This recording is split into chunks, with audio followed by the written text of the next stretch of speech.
Skills पर भी work करें। पढ़ाई के साथ साथ 1 घंटे पढ़ना है, पूरी जिंदगी में एक बारी 1 घंटे पढ़ना है राइटिंग स्किल्स को, समझ में आ जाएगा। क्योंकि लिखते तो रोज ही हो, सही लहजा पता होना चाहिए। तो राइटिंग स्किल्स को आपको अपने के ठीक करना है। राइटिंग स्किल्स के लिए कुछ ज्यादा नहीं मेहनत करने की जरूरत है। किसी बच्चों को लगता है कि राइटिंग स्किल्स में कुछ की गड़बड़ है, बुक्स को देख लीजिए, कॉपी कर लीजिए, कहाँ पे हेडिंग लिखता है, कहाँ पे उसका सब हेडिंग लिखा जाता है, कहाँ पे कॉमा लगता है, कहाँ पे नंबर्स लगते हैं, तो उसके थ्रू आप आसानी से लिख सकते हैं। Writing skills is not a big deal.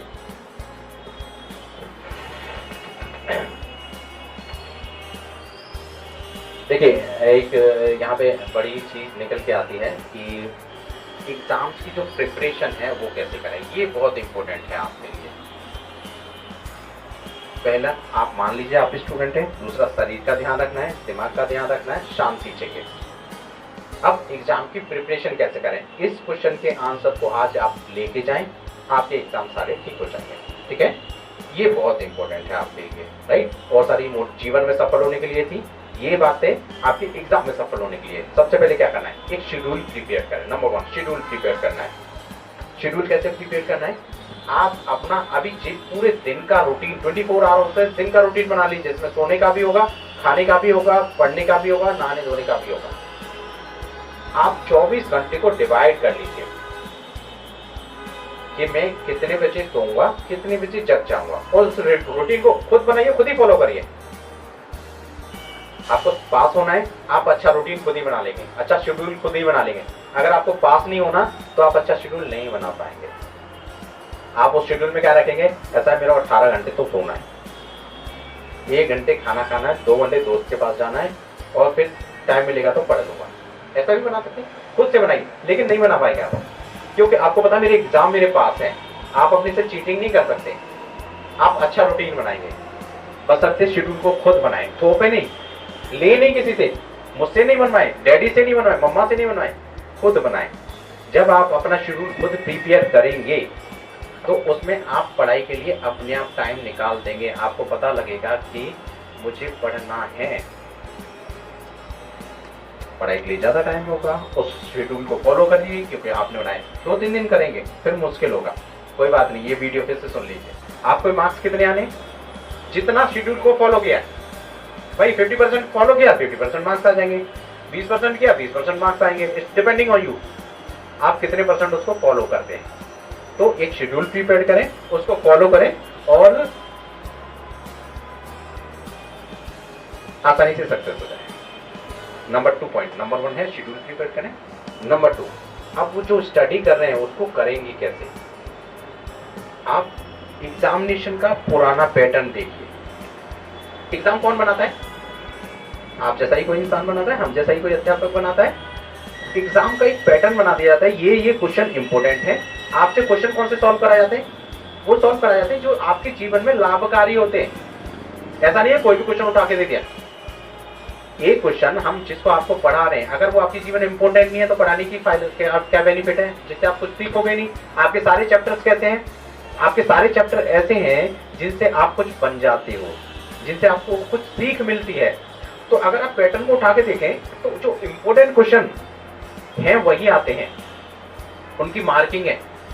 देखिए, हो सकता है पिछले साल जो क्वेश्चन आया है वो 5 नंबर का हो, उसी का शॉर्ट क्वेश्चन करके इस साल भी आएगा, लेकिन 2 नंबर का होगा।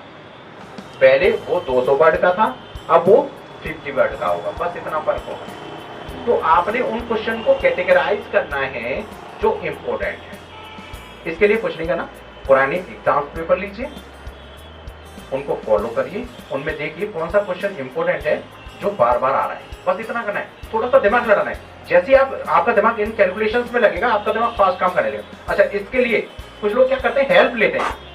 कुछ लोग हमारे पास आते हैं और कहते हैं कि सर थोड़ी सी मदद कर दो, इसमें इंपॉर्टेंट है, उनको मार्किंग कर दो। टीचर्स के पास ज्यादातर स्टूडेंट जाते हैं, इसमें मार्किंग कर दो, ये इंपॉर्टेंट है। किसने दिमाग लड़ाया, टीचर ने। सिर्फ आपका लर्न करने का काम है, इसीलिए नहीं आया। आपने तो देखा ही नहीं ना, आप इसको खुद करिए। आपने क्या करना है, 10 साल के 5 साल के क्वेश्चन पेपर ले लीजिए, देखिए ये क्वेश्चन हर बार ही आ रहा है, या ये क्वेश्चन 2 साल छोड़ के आ रहा है, इसका मतलब इंपॉर्टेंट है। तो उस क्वेश्चन को टिक कर लीजिए, उस क्वेश्चन को लर्न कर लीजिए, उस क्वेश्चन को पढ़ लीजिए। तो आपको थोड़ा सा आसान हो जाएगा एग्जाम को क्रैक करना। इसको एग्जाम को क्रैक करना कहते हैं। दूसरी बात में यार एग्जाम कैसे क्रैक करें, मतलब इतना टिपिकल एग्जाम आने वाला है उसको कैसे क्रैक करें। उसके लिए आपको किसकी जरूरत होती है? गुरु की, टीचर की। नहीं, गुरु की, टीचर की, बिल्कुल गुरु ने, टीचर ने आपको पढ़ाते टाइम जो काम करना था वो कर दिया, अब उनकी आवश्यकता नहीं है। अब आपको खुद कैलकुलेशंस करनी है। टीचर पढ़ाता है 2 × 2 = 4, अब क्वेश्चन में आता है 2 × 3 = अगर आप ये बोलेंगे सर ने तो 2 × 2 बताया, 2 × 3 तो बताया नहीं, तो कैसे चलेगा? वहां पे तो आपने दिमाग यूज किया, लेकिन इस काम में आप यूज नहीं करते, ये गड़बड़ हो जाती है। आप इन रिसर्च जो होती है वो किताबों पे करना है कि ये सिलेबस, ये चैप्टर मेरे को क्यों पढ़ाया गया, ये चैप्टर मेरे लिए क्यों इंपॉर्टेंट है। अगर ये चैप्टर मेरे लिए टीचर बार बार कहते हैं इंपॉर्टेंट है, तो इसमें से इंपॉर्टेंट क्वेश्चन भी आना है, तो लर्न कर लो, उसको अच्छे से पढ़ लो, बस। राइट? तो आपको जो एग्जामिनेशन की प्रिपरेशन 2 पैटर्न में करनी है। एक, अपना शेड्यूल मेंटेन कर लें, दूसरा एग्जाम के जो पैटर्न है उस पर वर्क करें, काम करें, आप एग्जाम को आसानी से क्रैक कर सकते हैं। चलेगा? समझ में आ रहा है सबको? ठीक है, ग्रेट ग्रेट। कुछ चीजें और हम लोग करेंगे जिसमें हमने P2B शेड्यूल भी रखा था कि अगर किसी बच्चे का कोई क्वेश्चन है तो वो भी मुझसे पूछ सकते हैं, एग्जाम से रिलेटेड या लाइफ से रिलेटेड या जीवन में कुछ परेशानियों से रिलेटेड। अगर कोई बच्चा क्वेश्चन पूछना चाहता है तो मेरे से पूछ सकता है। जो पूछना चाहता है उसको माइक दिया जाए।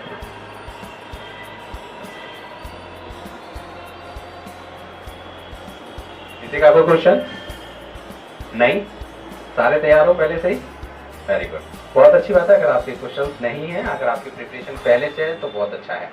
लेकिन अगर आपको मेरे से बात करते समय, मुझे सुनते समय कोई क्वेश्चन आता है तो आप मुझसे पूछ सकते हैं। देखिए, क्वेश्चन का मतलब, मैंने आपकी एक चीज चेक की, क्वेश्चन का मतलब होता है जिज्ञासा। जीवन में सब लोग सफल होना चाहते हैं? नहीं? कौन कौन होना चाहता है? जरा हाथ खड़े करें। सब लोग चाहते हैं, किसी ने हाथ नीचे नहीं किया, सब चाहते हैं कि जीवन में सफल हो। इसमें किसी ने कोई गड़बड़ झाला नहीं किया। अगर जीवन में सफल होना है तो एक चीज याद रखिए, जीवन का सबसे बड़ा फलसफा है जिज्ञासा। मैंने आपसे क्वेश्चन पूछने के लिए इसलिए कहा कि मुझे पता लगेगा कि किसके अंदर जिज्ञासा है, और जिसके अंदर जिज्ञासा होती है वही आगे बढ़ता है। मुझे ये चाहिए तो मिलेगा, चाहिए नहीं तो मिलेगा कैसे? मुझे एग्जाम में पास होना है तो होगे, मुझे इस क्वेश्चन का आंसर चाहिए, बोलोगे नहीं तो कैसे मिलेगा? ये तो मैं आपको जबरदस्ती आंसर दे रहा हूं। अगर आपको कुछ चाहिए, कि आपके दिमाग में कुछ चल रहा है, आंसर नहीं मांगोगे तो कैसे मिलेगा? अब रोज तो आपको ऐसे करके मोटिवेट कोई नहीं करेगा। सबकी अलग अलग परेशानियां हैं, सबकी अलग अलग टेंशन हैं, सबकी अलग अलग दिक्कतें हैं, सबका माइंड लेवल अलग है, नेचर अलग है, बॉडी स्ट्रक्चर अलग है, तो डेफिनेटली आपके क्वेश्चंस भी अलग होंगे। लेकिन आप क्वेश्चंस नहीं करेंगे, जिज्ञासा नहीं दिखाएंगे, जीवन में बहुत बड़े नहीं बन पाएंगे। मैं पहले कहता हूं, आप जिज्ञासु बन जाइए। जितने भी बड़े विद्वान हुए हैं वो सब क्या था, उनके अंदर जिज्ञासा थी, उन्हें यही करने की टेंशन हो जाती, मेरे को ये करना है। जितने भी साइंटिस्ट होते हैं उनको ये पता लग जाती है, यार ये जब पक्षी उड़ सकता है तो हम क्यों नहीं प्लेन बना दिया। एक बारी उनके दिमाग में कोई आइडिया आ जाता है तो उस पर काम करते हैं, 1000 लोगों से पूछते हैं, उस पर रिसर्च करते हैं। क्या है? जिज्ञासा है। अगर आप जिज्ञासु नहीं है तो दिक्कतें हैं। जिज्ञासु बनिए, हर चीज की एक्साइटमेंट होना चाहिए। अगर आपके अंदर एक्साइटमेंट नहीं है तो सब गड़बड़ हो जाएगा। तो अपने अंदर एक्साइटमेंट जगाइए। कई बार ये होता है हमें जानकारी नहीं है, हमने देखा ही नहीं, हमें किया ही नहीं, किसी ने समझाया नहीं, तो भी गड़बड़ हो जाती है। लेकिन अब तो मैं आपको समझा रहा हूं, जब भी आपके दिमाग में कोई भी क्वेश्चन आता है, आपको एक एग्जांपल देता हूं। हनुमान जी सब जानते हैं, भारत में रहते हैं तो सभी डेफिनेटली जानते होंगे, और पूजा भी करते हैं, और कभी कभी गड़बड़ गलत काम भी करते हैं तो फिर टेंशन भी लेते हैं, हनुमान जी बचा देना, ऐसे बोलते हैं ना, है ना। तो हनुमान जी जब बहुत छोटे थे तो बड़े जिज्ञासु थे, वो सुपर माइंड, सुपर एनर्जी है हनुमान जी। आज भी सब लोग आज पूजा करते हैं, हम सब ने देखा नहीं, लेकिन हमारे दिमाग में उनकी एक परफेक्ट इमेज है, बॉडी बिल्डर वाली इमेज है। वो बहुत जिज्ञासु थे। उनके दिमाग में आया कि उन्होंने देखा सूरज को, जब सूरज मॉर्निंग में था तो उन्होंने सूरज को देखा, तो उन्हें लगा यार ये तो एप्पल है। एप्पल नहीं बोला था, सेब बोला था। आप बोलोगे सर ये अंग्रेजी कहाँ होती थी तब, उन्होंने बोला ये तो एप्पल है, मुझे तो इसको खाना चाहिए। उनकी जिज्ञासा को देखकर भगवान विष्णु ने कहा कि जिज्ञासा नहीं खत्म कर सकते। उन्होंने बोला खा ले, उन्होंने खा लिया, निकल गए, मुंह में रख लिया, घूमते रहे। इसका मतलब जब भगवान ने किसी एक वो वानर कहलाते थे उस पीरियड में, वानर की जिज्ञासा को नहीं रोका, तो आप अपनी जिज्ञासा को कैसे रोक सकते हैं? जिज्ञासु बनिए। आप दुनिया का बड़े से बड़ा काम कोई कर सकते हो। वो वानर थे लेकिन सूरज को उन्होंने मुंह में, उन्हें नहीं पता मैं ये कर सकता हूं, लेकिन उन्हें लगा एप्पल है, खा लिया। आप भी दुनिया का कोई भी बड़ा काम कर सकते हो, लेकिन आपको जिज्ञासु बनना पड़ेगा। ऐसा नहीं करते, नहीं करोगे नहीं होगा। आपके अंदर से क्वेश्चन को लाइए। अगर छोटा बच्चा, आप देखा अभी आप छोटे बच्चों को देखो, ऐसे ऐसे क्वेश्चन पूछ लेते कभी भी कुछ भी, आप टेंशन में आ जाते यार क्या पूछ लिया इतना अचानक से। वो जिज्ञासु हैं, तभी वो सफल होते हैं। आप भी छोटे थे तो बहुत जिज्ञासु थे हर चीज में, कोई भी चीज हो रही है क्यों हो रही है, कैसे हो रही है बताइए, तभी तो आप यहाँ तक पहुंचे। लेकिन अभी आपने वो जिज्ञासा खत्म कर दी, कम कर दी, तो क्या होने लग गया? अभी मेंटल लेवल डाउन होने लग गया, अब पढ़ाई में टेंशन होने लगी, पास कैसे होंगे, फेल कैसे होंगे, सक्सेस कैसे होंगे, आगे कैसे बढ़ेंगे, ये टेंशन उससे पहले नहीं थी। पढ़ाई तो तब भी करते थे, टीचर पढ़ाता था, हम पढ़ते थे, पास होते जाते, यहाँ तक आ गए। अभी जैसे ही जिज्ञासा खत्म की, सारा चीजें गड़बड़ होने लगी। तो अपनी जिज्ञासा को बिल्कुल भी खत्म ना करें। अगर आप चाहते हैं कि आप आगे बढ़ें, तरक्की करें, तो मैंने ये कुछ चीजें आपको बताई हैं, उनको अपनाएं, उनको यहाँ से साथ लेके जाएं, एग्जाम की प्रिपरेशन करें, पढ़ाई करें। इससे सिर्फ आप एग्जाम में सफल नहीं होंगे, एग्जाम तो एक बहाना है, एग्जाम के बाद भी और एग्जाम आ जाएंगे।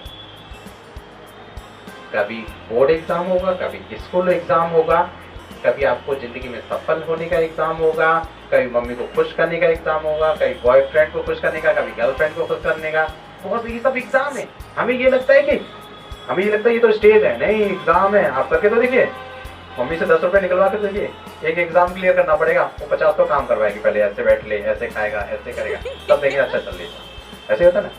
तो ये सारे एग्जाम है, उनको क्लियर करना हमने सीख लिया है, इनको भी सीखना है। जिंदगी में बड़ी बड़ी स्टेज बनानी है। अब आपको क्या करना पड़ेगा? आपको एक एम क्रिएट करना पड़ेगा। अभी आपका एम क्या है? एग्जाम को क्लियर करना, बस इतना ही रखना है। इसको पूरा करना है, अगला एम सेट करना है, उसको पूरा करना है, फिर अगला एम सेट करना है। इस पीरियड में आपके पास एम नहीं होना चाहिए। नहीं, दूसरा एम हो गया तो डिस्ट्रैक्शन हो जाएगा, डाइवर्जन क्रिएट हो जाएगा, 3-4 चीजें इकट्ठा हो जाएगी। कैसे करोगे? छोटे बच्चे हो। अभी आपका बिल्कुल माइंड शार्प है, एजुकेशन, पढ़ाई, एग्जाम, इस पर फोकस करिए। जब ये क्लियर हो जाएगा तो दूसरी चीज पकड़ेंगे। आपको बहुत आगे जाना है, बहुत आगे बढ़ना है, ठीक है? तो सब लोग ऐसा करने वाले हैं। अब कोई क्वेश्चन पूछना चाहेगा कुछ?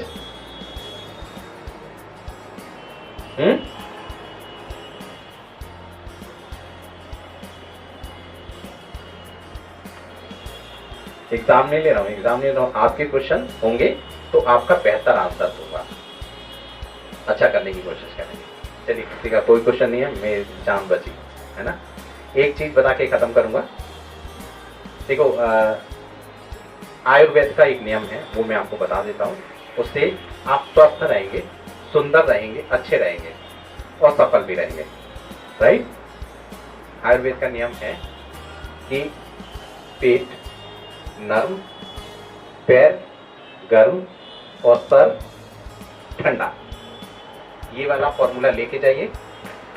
पेट को हमेशा सॉफ्ट रखना है, ऐसा खाना खाएं, ऐसी चीजें करें, पेट शांत रहे, और पैर गर्म, मतलब बॉडी के अंदर एनर्जी रहना चाहिए, दौड़ते रहे, जैसा भी आप उछल कूद करते हैं ऐसा ही रहना चाहिए। और सर ठंडा, मतलब लड़ाई झगड़ा नहीं, टेंशन नहीं, पंगा नहीं। कई बार पैर गर्म होते हैं ना, बॉडी के अंदर एनर्जी होती है, तो कभी कभी सर गर्म हो जाता है, वो नहीं करने का, ठीक है? तो अगर जिंदगी में खुश रहना है, इन 3 चीजों को अपनाएं। पेट ठंडा, पेट नर्म रहेगा तो आप सारी चीजें डाइजेस्ट कर पाएंगे, आपका बॉडी स्वस्थ रहेगा, आपको कोई बीमारी नहीं लगेगी।